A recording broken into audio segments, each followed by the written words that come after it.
Hi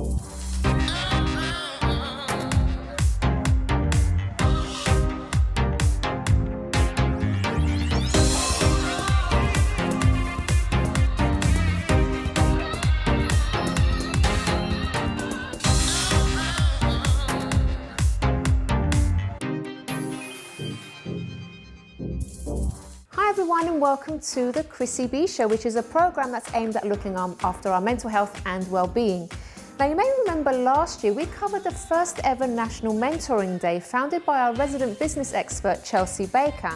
Now in its second year and taking place on Thursday at the House of Lords, we're celebrating the many rewards that mentoring can bring.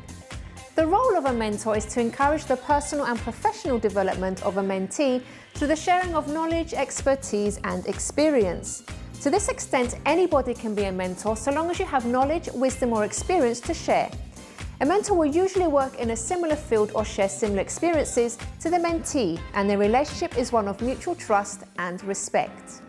Later, I'll be hearing from two sets of mentors and mentees about their journeys together, as well as learning more about the benefits that mentoring can have on our mental health from Dr. Audrey Tang.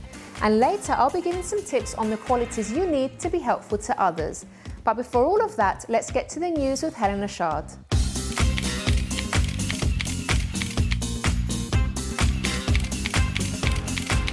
Welcome to the show, Helena.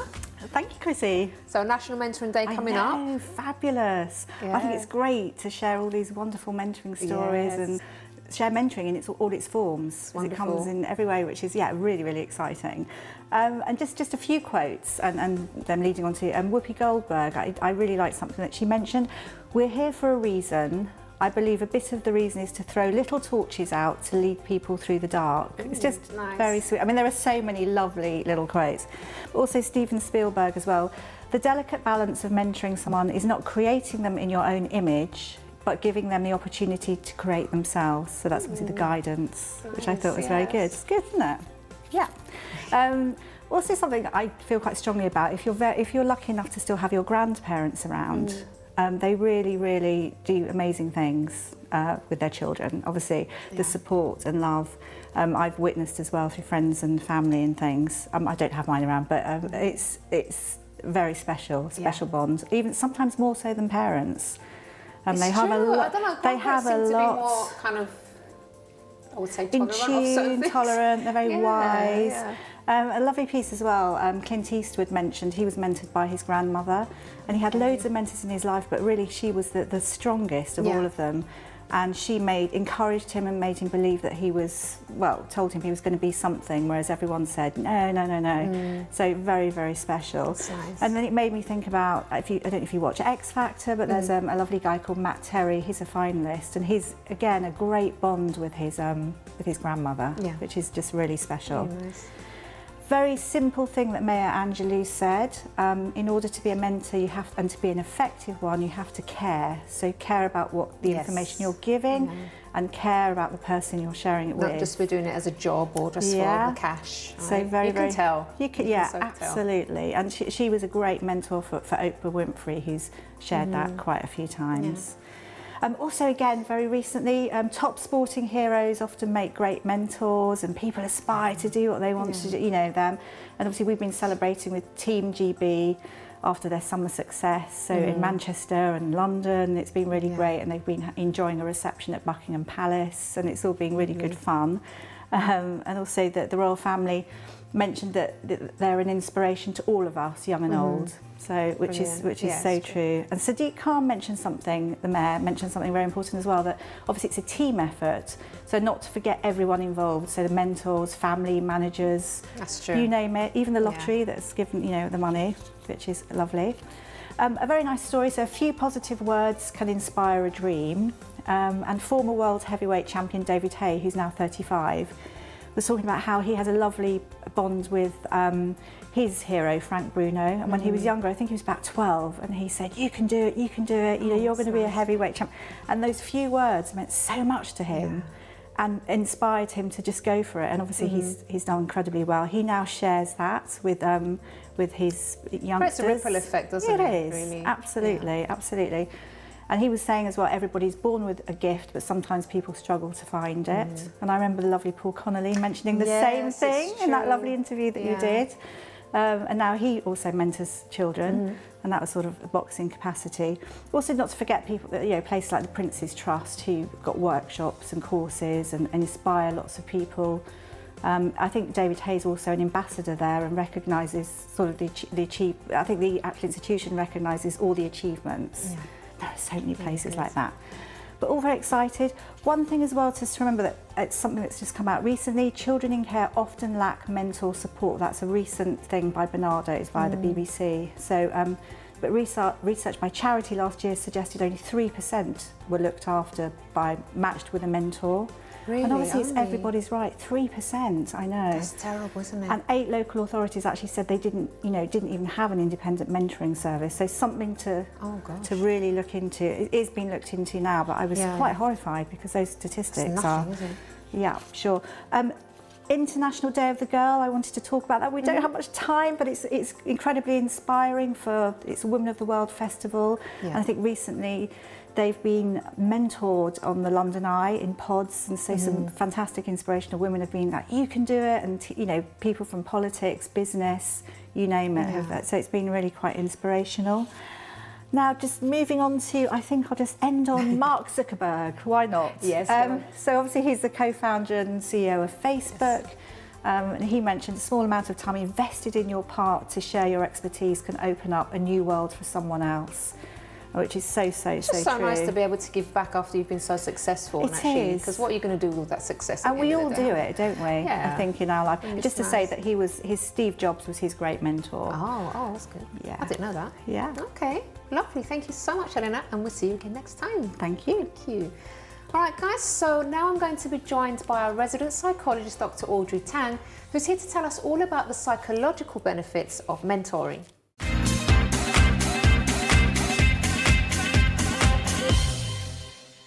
Welcome to the show, Audrey. Thank you, Chrissy. Thanks for having me. It's another interesting topic. Very, yes. But tell us first, there are different types of mentoring, aren't there? Yes, there are. You can have supervision type mentoring, and that's very common in professions such as psychiatry, psychology, well, some psychology, counselling, and so on. That's where you have to actually be supervised by somebody, because if you go through some very difficult things, you're containing an awful lot of anxieties, it's really important to be able to speak to someone and say, this is what's happening, this is how I'm reacting to it, is that normal, how should I be behaving? Because we mustn't forget that we're actually taking someone else's mental health into our hands as well, and so if our mental health isn't looked after, it can be problematic. A lesser form of mentoring, I wouldn't say lesser because it's still important, it's sort of the buddy system.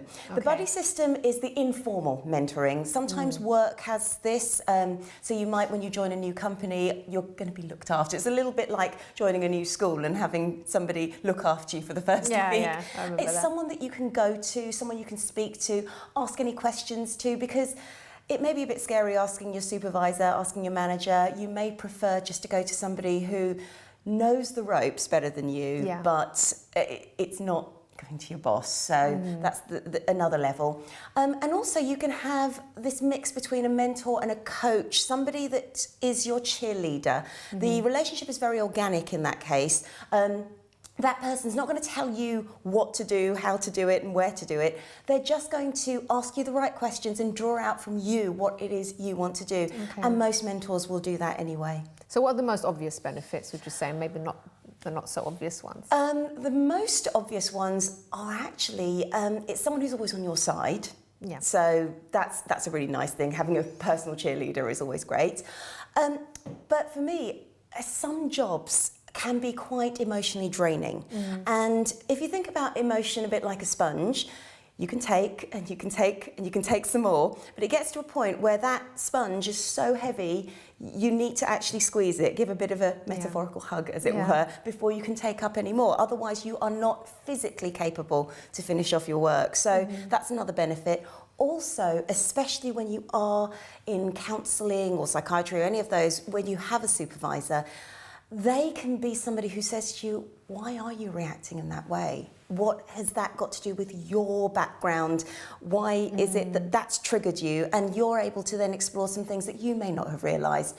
Because otherwise, if as mentors, if we're seeking some kind of maybe a relationship with our mentee, not in an inappropriate way, but we may not realise we're doing it, that may not be as beneficial. Okay. And because we might be trying to get too much out of that relationship, just someone who needs us or something like that. And so if someone else is looking at you and your work performance and saying, hang on a minute, why did you behave like that? You can stop and think, actually, I didn't realise I was doing that. And you might be able to rethink and find a new way. Okay, and also there needs to be a relationship, but a relationship also with boundaries. Yeah, exactly. For both of you, and you working with a mentee, you build that relationship, but it's sometimes also good for you yourself to have a mentor, so you can double check your relationship as well. Have you ever been mentored, Audrey? I have, yes. This is actually when I was teaching. I was mentoring a lot of vulnerable young people, as you can imagine, in schools. And I was mentored by the school counsellor. So that allowed me to explore a lot of the things, and she would say to me, well, you know, what's going on there? That's a very strange reaction, an unusual reaction. Okay. Why did that happen? And now I don't mentor others quite that way. It's not quite supervision, but I coach. So it's the same sorts of principles. It's asking people, you know, what are your goals? How would you like to progress? Because if you can draw out what somebody wants to do out of them, they're more likely to do it. Okay. And what do you like the most about coaching then? Because it must be very rewarding. It's just seeing people blossom, and it's seeing people do what they never thought they could do. That's one of the most exciting things.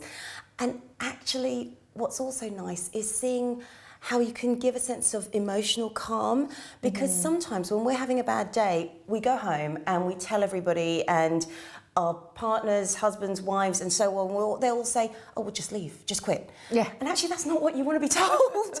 You want to be listened to. Maybe you want a new perspective, but because all they care about is you, and they don't want you to be in that situation. It's too much of an emotional relationship, isn't it? And it's true, they get kind of, if you, for example, maybe you had a bad day, and like you talked about your boss, then they actually want to kill your boss because that boss has upset you. So it's not a very always a good idea to go home and talk about everything that you're going through at work. They're on your side, and of course they have to be. That's how it works. But the mentor is someone who's been there, done that, and understands what you're going through. And that's the biggest difference. Okay, Audrey, thank you so much for speaking to us, and we'll see you again next time. Thank you very much. Brilliant. All right, guys, so after the break, I'll be seeing how mentoring helped Alicia McNaught set up her own business.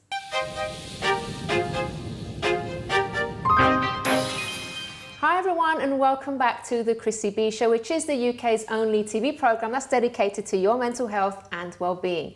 Well, today is all about the benefits of mentoring in the build-up to National Mentoring Day, and I'm joined by the founder, Chelsea Baker, and her mentee, Alicia McNaught. Hello, ladies. Hi. Hey, Chrissy. How are you? Very well, thank you. Now, I know, Chelsea, this is one of your mentees, so we're going to speak to you in just a second because you've got quite a story, Alicia. But first of all, let's talk to Chelsea, because we are almost up to the National Mentoring Day that's taking place at the House of Lords. How are you feeling about that? Excited, yes. I think it's 7 days to go, happening on the 27th of October. So it's really exciting. We've had so much response from, all the emails coming in saying that they're setting up initiatives and different mentoring topics and workshops, obviously up and down the country. So really, really great response this year. And can anyone get involved?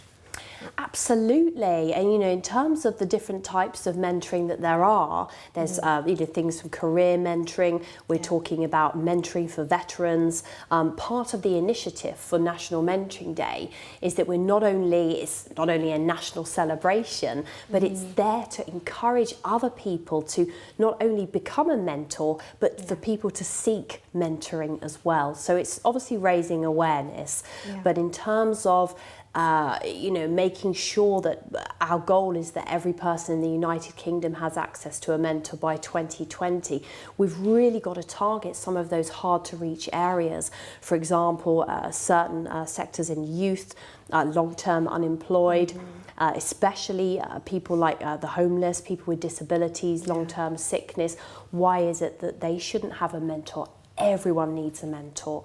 You know, imagine the world would be a far better place if we all looked out for each other. I love the vision you have, because you're just thinking about everybody. Everyone needs one. That's why my voice has gone today, because it's a wonderful initiative, and we really do want to make sure that, like I said, that everybody has access to a mentor and they know where to go. Yeah. It shouldn't be just when they're in trouble that they seek to become to obviously look for the services of a mentor. It should be a preventative. It should be there at the start. It should be there at, in terms of the curriculum at school level.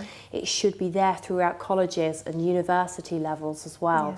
For students, it's just wonderful. So we need to make sure that that happens, and that mentoring isn't just seen as a bit of a hobby. Yeah, definitely. Well, I can see how passionate you are about it. And I can't wait, because I'm attending myself, so I can't wait to go there. I mean, of course, we do have the National Mentoring Summit taking place at the House of Lords as well, and that's for the most influential mentoring minds in the United Kingdom in attendance.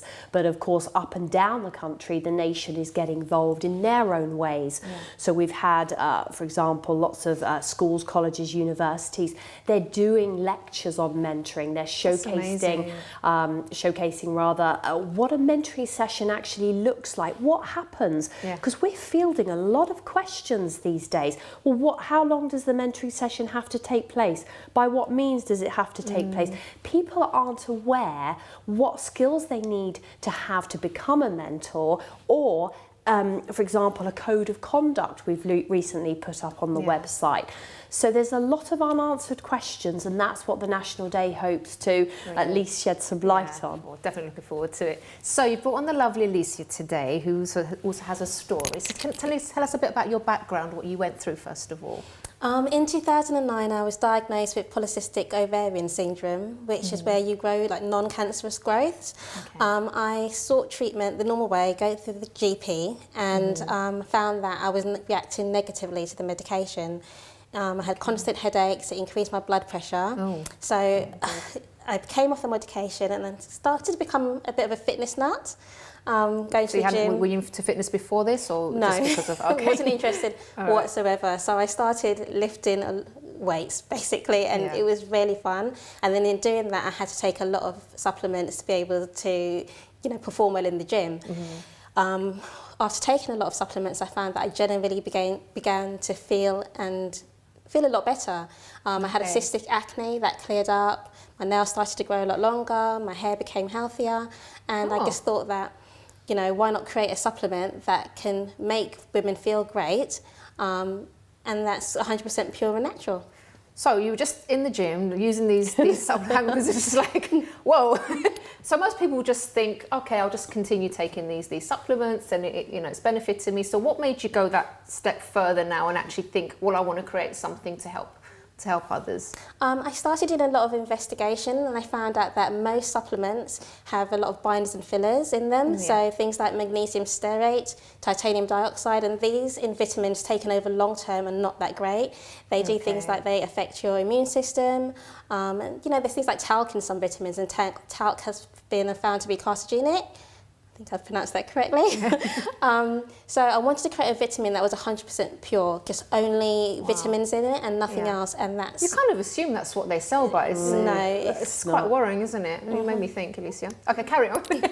So I contacted a manufacturer and got the ball rolling, came up with a ingredient list, and they manufactured the products, and that's where Chelsea came in. Okay, all right. So when Alicia came to you with the idea that she had, and what did you think first of all? Incredible, because really the idea was so strong because it's been born out of a problem. So there was Alicia, she's obviously managed to make her hair turn from thin to thick and all these beautiful benefits that she saw, and now she wants to obviously showcase it and help others. So a really strong concept, and I just loved everything. In terms of the branding of the product, it was really you had a very strong passion for getting this idea off the ground. So it's called Gold Crush. Yes. And how did you come up with that name?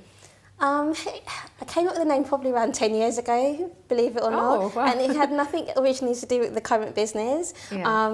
I was going to go into the hair industry anyway, and I just wanted something that sounded really girly, quite sparkly, so gold. Most women I know love gold, I like it, and crush is just something that you yearn for, you want. So that's how the name came about. So how's the business actually going now? It's going great. In the first 6 months of launch, we grew on average about 40% month on month.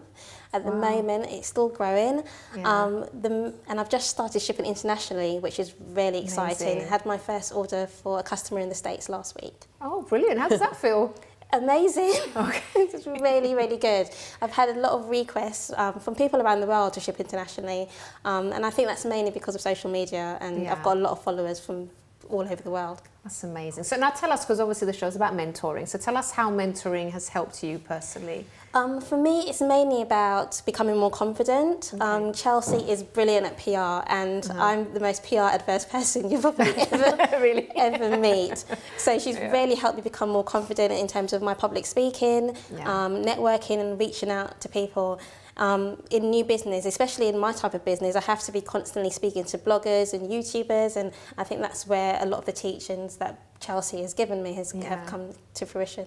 I mean, that's a big thing, Chelsea, isn't it? Because if you're not naturally sort of maybe outgoing and really confident, and because some people just don't like talking a lot to other people and networking, and it's quite difficult, but then you can learn to do that. Absolutely, I train people, as you know, to do that, and it is really, really a skill that needs to be learned because, like Alicia was saying, you're pitching and speaking to, we're obviously hopefully getting Alicia's brand into all the retailers. So you're speaking with the likes of the top retailers, journalists, your staff, distributors, manufacturers, the press. It's and customers, of course. So really learning to have those good speaking skills, and you've done so well, Alicia, really impressed. And of course her social media following, she's got all the celebrities taking the vitamins now, and all the bloggers. It's just wonderful to see it spiral, and that's why I have the best job ever, because I get to share in the success of my mentees. That's lovely. Really proud of you. And what about the future? Because probably you're not going to stop here, are you? Something tells me you're No, definitely not. So what are your plans for if you're allowed to say that? Is the range. The range will expand. At some point in the 2017, I want to launch a menswear supplement, and then also want to cover areas of the market that are kind of forgotten about. The vegan industry is booming at the moment, and a lot of vitamins are not necessarily vegan friendly. So I want to get a vegan vitamin on board as well. That's brilliant. And what about sort of working with other people? Because obviously it's your own thing now. Now you obviously need people working with you. So what's that like now, being maybe in charge of others and helping them and guiding them as well? It's a bit of a curveball for me. I work with a distributor, I work with the manufacturers, and I also work with a couple of interns as well, and I have somebody that helps me with PR. So having to manage all of those people, it's a learning curve. In my 9 to 5, I don't really have that type of responsibility.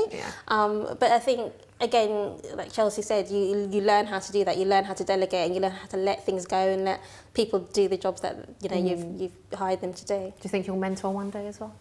Yeah, definitely. Yeah. That's ideally where I want to go, especially around getting children in schools to realise that they can have their 9 to 5, go down the corporate world, but also build a business out of hours. I work in the corporate world, and I found that having my own business has taught me a lot more different things that I wouldn't be able to do in my 9 to 5 job, just because it's so structured. So, yeah, definitely. Brilliant. You'd make a great mentor. Oh, thank you. So I'm so curious, I have to try your vitamins. I'm going to give them a go and see how I go. They work. There's even a hair chart to measure how long your hair grows. Yeah. And all the people on Instagram and social media, they're snapping their hair where it was and where it is now. I'm so curious. Yeah, you just got the soul to me, definitely. Thank you, my darling. Thank you. So Chelsea, can you tell us about the guests that we're having after the break? Because it's you that introduced them to us. Of course, yes. We have Anis Idris. Incredible social entrepreneur here, and he has an incredible initiative that he's helped create with the Angle House Foundation and Think It Possible. And then, of course, we have his mentee, Najmal, coming on as a guest to show his story or share his story as well. Brilliant. So, guys, don't go away.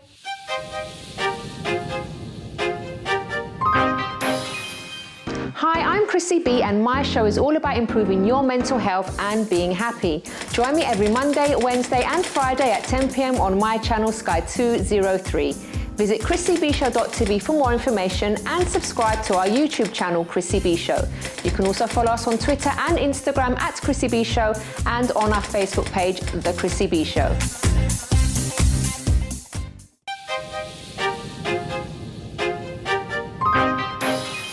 Welcome back, everyone, and now I'm joined by another mentoring success story. I have with me Anis Idris and Najmul Haq with me. Hello, gentlemen. Hi. Hi there. We still have Chelsea with us, who's going to be speaking to us in just a moment. But first of all, we know that you are both very successful. So let's hear from you first, Anis. What's your background and what do you do now? So I studied biomedicine. I graduated and then I wanted to do dentistry. Mm-hmm. So unfortunately, the fees went up, and I got into. It was a case of I couldn't pay for the fees to do dentistry, so I did nursing.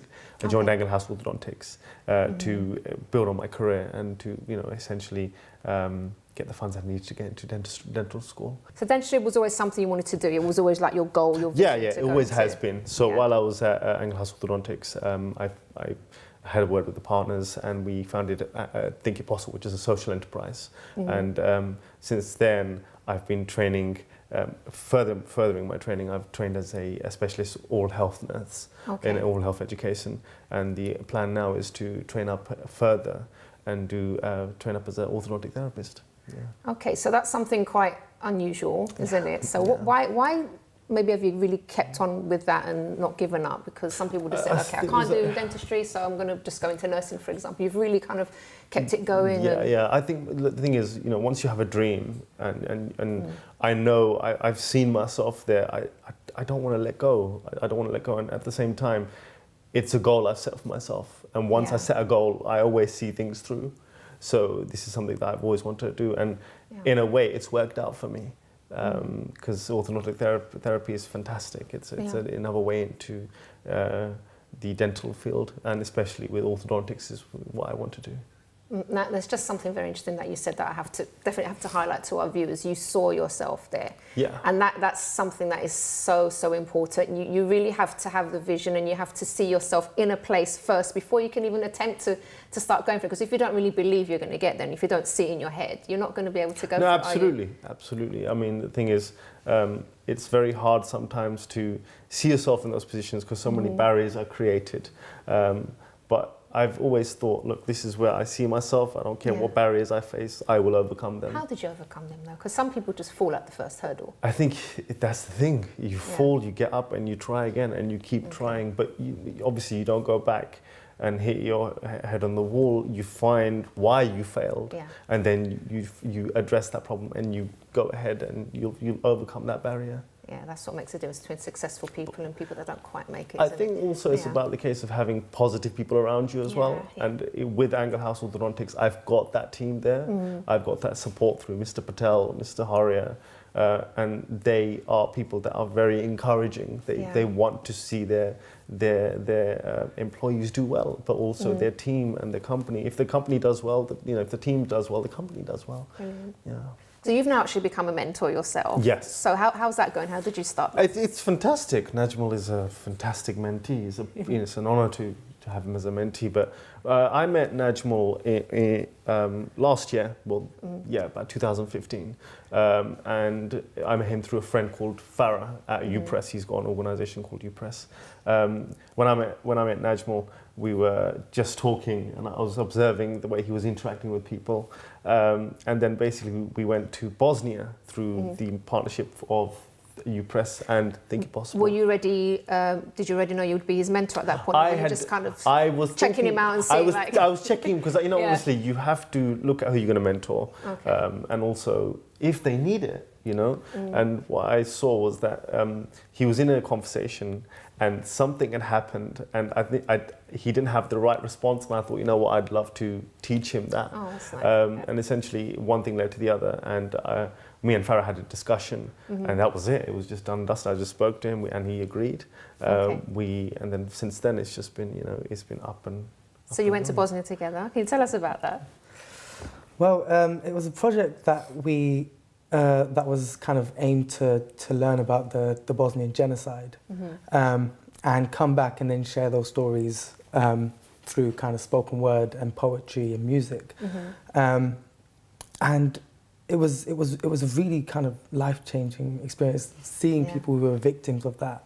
It really kind of changes your perspective. Like I came back and I was so emotional about it that I felt that I need to make a spoken word piece. So I did. I created a piece in honor of the mothers of the genocide. Would you say it changed you as a person? Yeah, definitely. I think it really helped me identify that emotional side of me, and really kind of brought out the passion that I have to help other people and just to kind of make a difference to someone's life in a positive way. Would you say, like, maybe before that experience, not to say it in a bad way, because I think a lot of us do that until we go through something or until we see something, maybe that before it was more about you, and now you've had that experience, now you kind of opened your mind to, well, actually I can make a difference in other people's lives now as well.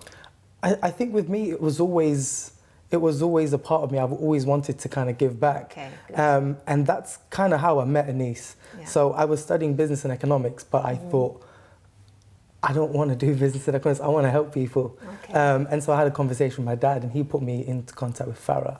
And that's when I started volunteering with UPress. And Anise was a great advocate and a supporter of UPress, and that's how we met there. So, I mean, I think in terms of wanting to help people, that's always been there. It was just that was the first platform, in which I could express that. And how are you now helping people? What are you doing? So, most recently, I've co-founded a refugee awareness campaign. So, me and my team, we've gone out to Calais and Dunkirk to talk to refugees and find out their stories, and use imagery, because I find that really powerful. It's a passion of mine, photography, and to use that in a way where we can raise awareness of these stories and create that relatability between normal people in public and refugees. I mean, if you take the picture of Aylan Kurdi in the news, and that shocked the world, right? Pictures like that, they're really powerful, and people can actually relate, and they can say, you know, we need to do something about it. And that's basically the aim of this campaign. You can see how passionate you are about it as well. What's it been like being mentored, or how has that helped you? It's had a really profound impact on me, actually. I think it's really helped me kind of identify the opportunities and the avenues I need to go down to kind of develop myself further. And it's helped me kind of understand what I need to do to reach my goals. I've had a great upbringing. My parents are really supportive. My family are great. But being like a young ethnic minority kid from Hackney, there's not many opportunities out there for people like us. You know, I've met young people who have so many great ideas, but they just lack the support and the connections to be able to turn that into reality. Really, isn't it? And so I've been fortunate enough to be mentored by Anise, who's helped me kind of nurture those ideas and those ambitions that I've had, and helped me kind of bring some of them to fruition. And I think that's what mentorship's all about. It's about instilling that confidence into a young person. That's great. Anise, how do you feel seeing this and seeing the growth? I think it's powerful, but it's also rewarding. I think impossible. Like, that's what it was created for. You know, it was to help young people in our community. And Najmal is just one example. You know, the foundation supports the initiative to help people just like Najmal. But it is a case of getting these people to unlock their true potential, you know, because we believe at the foundation that every young person is remarkable. You know, every person is remarkable, but it comes to a point where young people, they have a lot of barriers. There's so many barriers barriers from the ones they create themselves, barriers of society, their expectations, and then also the environment. So if we can get young people to be mentored, get some form of guidance, that can it would actually solve a lot of problems in the world, wouldn't it? Because of course, sometimes all someone needs, especially young people, is just someone to believe that they've got something. And like I said, everyone is special in their own way. And like youngsters have so much to give, but they just don't see what they have, their potential. It just takes someone else to see it and just help them to get there. How many problems would we solve in society, right? I mean, I truly believe that, you know, anybody can do what we're doing at the foundation. You know, any place can do this. It's about the approach and the conviction behind the approach. If you can get young people to, you know, change their attitudes, change the way they think about the world and their place in the world and what they can do, what mistakes they're making by getting to reflect on them, get them to change the way they think, be more positive. I truly believe in terms of social mobility, we'll end up answering some big questions that the newspapers put up, because that's what this is about. This is about getting young people, you know, to understand their true potential, but creating the opportunity for them to understand that. And that's what we do at the foundation, at the Angle House Foundation, at Think Impossible. It was created because, you know, we treat these young kids. They come to us for no other reason apart from orthodontic treatment. But we have the opportunity while they're with us to change the way they think of the world. Yeah, well, that's really good. That's really smart. Chelsea, I can see why you thought, you know, that they'll make great guests today, because I'm learning so much from this. Really good. Exactly. So now you can see why this is part of our aim of National Mentoring Day, is that we showcase the great work that, you know, some of these mentoring initiatives out there we don't know about. So obviously I was privileged to get to find out and hear about the great work that they're doing at Think It Possible and the Angle House Foundation. I was like, wow, I need to tell the world about this, because this is incredible, marrying up the two, orthodontics and mentoring. I've never heard anything like it. So, you know, that's part of our aim, is that we are shining a spotlight on the great mentoring initiatives out there and the great work that people are doing, the success stories that we're finding. And it was a privilege to, you know, obviously find out about this. And I'm just so pleased the work that you're doing. You're really helping a lot of young people's lives, helping change them as well. Fantastic. The fact that, you know, they shine a spotlight on fantastic initiatives that are helping mentoring, that was the reason why you know, they want to help young people, we want to help young people, and I thought that would be a perfect partnership in terms of, you know, as a strategic partner. But yeah, and essentially in the Angle House Foundation, that's what we want to do. We just want to support young people. That's what the orthodontists, Mr. Arya, Mr. Patel, Mrs. Koob, Mr. Popat want to do. They want to give back to their community. And the fact that National Mentoring Day is much broader than that. The idea is that we make giving back to communities or community service a habit. That's the key thing. You know, making community service a habit, and that more young people can think of it as not as a chore but as a habit, and, you know, through that way you can change the world. And would you like to be a mentor one day? Yeah, definitely. He's got a duty too, because I've told him when I first started mentoring him, I said, if I mentor you and I help you out and you get to where you are, I want you to mentor 2 other people, and then those 2 people have to mentor 4 people. That's such an amazing thing. Well, that's how you spread the good. That's how you are you kind of getting forced into it then, or you wanted to do it anyway? No, I mean, if there's one thing that this mentorship has taught me, is just how much someone can inspire a young person, and how just a little bit of guidance can help a young person achieve everything they wanted to. And I'm well on my way to doing that. That's excellent. Gentlemen, thank you so much for speaking to us. It's been lovely having you both on. And Chelsea, thank you very much. And we'll see you again very soon, because we are going to be covering National Mentoring Day as well. All right, guys, so after the break, I'll be giving you my own tips on how to be helpful to others.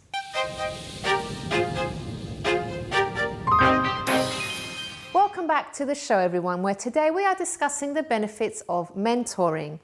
Now, there are many ways in which we can work together to achieve our goals, as we can see here with Benjamin Cooper, our resident fitness and nutrition expert, who tells us all the great exercises that you can do with a friend. Hi Chris, it's Jenny here, and right now I'm at the Move 360 studio with our fitness expert, Benjamin Cooper. How are you, Ben? I'm good, thank you. How are you? Good. Thanks for having us. So today... It's a pleasure. It is a pleasure, yeah. So today we are going to do some fitness tips about exercising with your family, which is exciting. And Ben here has been trying to get me to do some fitness with him, and I'm very scared. So hopefully... No, don't be scared. The key to these exercises is that they're going to be fun. Yay! They're exercises you can do outside, As the weather's getting better now, we're going to do more exercise outside, and that's key for vitamin D as well, which we got none of over the winter, so that will help in other areas. But these you can do, with equipment you've got at home, or we're going to use a few bits of equipment here, but they're going to be good. So our first exercise, we're going to be using this little weighted ball. So this has got a weight to it, but you can use a basketball or a football. We're going to be working the oblique. So this is called an oblique toss. So we're going to be throwing it to each other. Jenny's going to be catching and throwing it back again, hopefully. Hopefully. So let's give it a go. So down onto the knees. So you're going to start facing opposite directions. Then as we go, we rotate, a little bend, and then throw. So this is great for kids to learn how to catch. So they get the hand-eye coordination, but it's also training that twist pattern, which is really important to avoiding injuries in the spine. Okay, and then we would turn around, do the opposite direction. Okay, so that's our first exercise, the ball toss. Next, we're going to do some wrestling. So this might be one for the boys in the family, but we've got Jenny in there as well. So Jenny's up for it. So you need a big ball, and basically you're going to give it a big hug. So one hug's from top to bottom, Jenny's going to hug from side to side. Then the idea is to get the ball off the other person. So let's go. Okay, what's the point of this? It's hard, right? And I won. So this time out. That basically shows a great level of core strength, but also upper body strength. But that's what it's going to train. It's going to train your abs, your upper body, cardiovascular system as well. And it's really fun and a bit boisterous, but that's okay. Okay, so we've still got energy in the tank. Yeah, just about. So we're going to do what's called a burpee race. And this is something I've made up because it's going to be super fun. So this is basically first to 5 wins, and this is great to get competition into the family as well. You can do it anywhere, outside, inside, wherever you want. So we're going to start here. We'll show you a few and then I'll explain what we're doing. Let's do 5. Let's go. Up.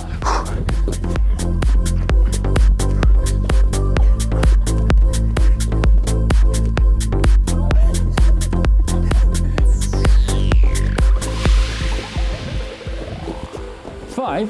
That's 5. I think I won because I think Jen did 4. So you jump up, jump straight down, legs go back, legs come up, and then back up into the standing position. As fast as you can, but obviously do it safely. And it gets the heart rate up, it trains every muscle in the body. So Ben Cooper, those were our exercises for today. Something very fun you can do with all your family members and anywhere inside or outdoors. So yeah, till next time, right? Exactly. Go on. So my thanks to Ben there, and if you'd like to see more of his videos, head over to our YouTube channel, Chrissy B Show, where you can see many other tips on how to get fit and healthy. So now it's time for me to give you a few tips, and the tips today are about qualities that you need to be helpful to others. So let's see the first one, which is to lead by example. So people will not take your advice seriously if you don't live what you preach. And this is especially true if you're in a position of authority, maybe you're a parent, a teacher, or a manager. So if you want people to take you seriously, you do need to be a role model to them.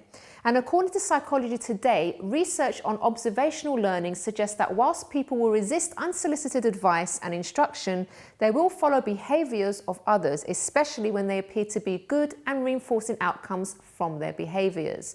So, I mean, I can talk about a parent example. So, with my own parents, there were times when I would mimic what my parents would do. So for example, they were always very meticulous with organisation and especially looking after things in the house. So because they would really take care of things, they wouldn't just sort of slam doors, for example, or treat things in a rough way. I actually saw that as a good example, that I could see their care and attention to detail, and I would copy that as well. But there was one time in particular where there was I won't say what the bad habit was, but there was a bad habit that my dad had. And there was one time when I did that same thing and he told me off, and the very first thing that I said to him was, well, you do that. And I was quite young at the time, and I just remember his face because he wanted to tell me off, but he knew that he couldn't because what I said was right. So you do have to, as parents, as any position of authority, people watch you. And if you try and give advice or try and correct someone when you do that same thing yourself, or if you don't do that particular thing that's good, people won't take you seriously. My second point is, don't always give advice.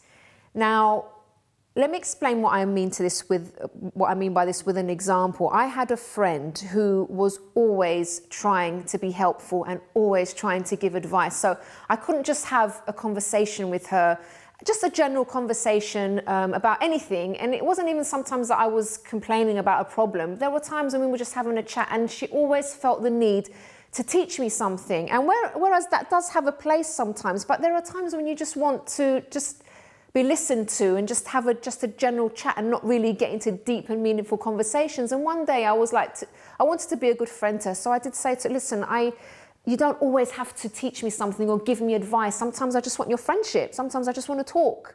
And, you know, things did change after that, but you have to be aware that sometimes people just want to talk. People just want to be around you for who you are. They don't need to be mentored every 5 seconds or talk something every 5 seconds. So do bear that in mind, because at the times when it's necessary, when you do want to teach someone something or advise them about something, they'll be more willing to listen to you instead of thinking, oh my God, here she goes, he or she goes again. Third point is to empathize. So if someone doesn't feel like you're really listening and understanding what they're going through and where they're coming from, and if they feel that you're quite dismissive or that you're judging them in any way, they're less likely to hear your advice. So even if, for example, you've dealt with lots of other people with similar problems or with similar issues, and you know kind of what to say or what you think what they're going to say, don't jump to conclusions. It's not the same, even though the situation may sound similar, but it doesn't mean that you've got all the answers because of someone else that you've spoken to. It's really important that you do listen attentively and really try to understand what the person's saying to you and where they're coming from. And when you show that empathy, people will be more likely to listen to you and you'll be more helpful to them. And the final point is, be open to learn yourself. So just because people may come to you for advice, don't let that perhaps get to your head and stop you from asking for help when you need it, or think maybe that you've reached a place where you no longer need to learn. This is a dangerous place to be if you start thinking this way. So it actually is more appealing to people if they see that you are willing to learn, that you are investing in yourself, that you're willing to listen to advice. It goes back to the first point of leading by example. And then when people see you doing that, they're also going to be more likely to come to you for advice as well. And I'd like to finish on this quote for today. We make a living by what we get, but we make a life by what we give. And that is, of course, said by Winston Churchill. Well, guys, we have reached the end of today's program, but if you have a story that you would like to share, maybe there's something that you've been through in life and you'd like to tell us how you overcame that, or maybe you would like to see a particular topic covered on this program, you can get in touch with us. This is your program too. You can do so via the website, which is chrissybshow.tv. You can also tweet us at Chrissy B Show, leave a message on our Facebook page, The Chrissy B Show, or you can email us on info@chrissybshow.tv. Until next time, bye for now. I had a lovely time on the show today. Chrissy was the most amazing host ever, made it really easy, and of course having my mentor by my side, Chelsea Baker, was amazing too. It was great. Chrissy's been a great host and it's been brilliant. It's just, I've never had this experience before and she's made it really simple. Yeah, I think it's amazing that people are now actually taking an interest into mentoring and seeing how important that is. And it's great that Chrissy's covering this.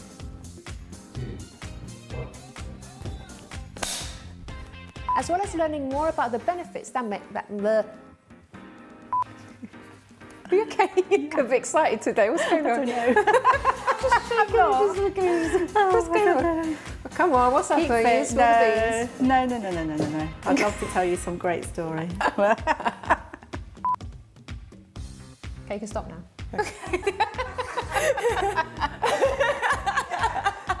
Before your hand flies off. Welcome back everyone, and now as we heard from Chelsea earlier, I'm joined by another mentoring success story I have with me, and is Idris. Idris. Should I just say it the English way? You can say it, yeah, I say Idris. Like Idris Elba.